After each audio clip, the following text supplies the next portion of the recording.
বিচ্ছিন্ন ঘটনায় সারা দেশে চলছে হরতাল। লালমনিরহাটের মহেন্দ্রনগরে বিএনপির সঙ্গে সংঘর্ষে শ্রমিক লীগ নেতা জাহাঙ্গীর নিহত হয়েছেন।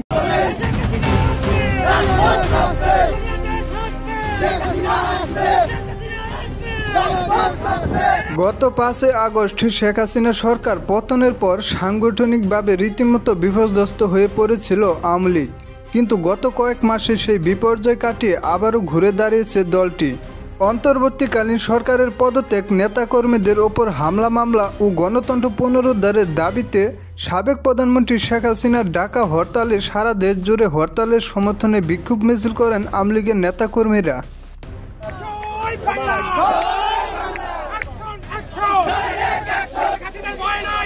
তৃণমূল পর্যায় থেকে শুরু করে কেন্দ্রীয় পর্যায়ের নেতারা রাজধানী ঢাকার গুলিস্তান, পল্টন, ধানমন্ডি সহ গুরুত্বপূর্ণ পয়েন্টে বিক্ষোভ মিছিল ও সমাবেশ করেন। এছাড়াও সিলেট, বরিশাল, রাজশাহী সহ গোপালগঞ্জে হরতাল সমর্থনে রাজপথে নেমেছেন ছাত্রলীগ, যুবলীগের নেতাকর্মীরা। আওয়ামী লীগের বিক্ষুব্ধ কর্মীরা বলেন, অবৈধ ডক্টর ইউনূসের পদত্যাগ ও নেতাকর্মীদের ওপর হামলা মামলা বন্ধ না হলে ভবিষ্যতে আরও কঠোর কর্মসূচি নিয়ে মাঠে নামবে আওয়ামী লীগ।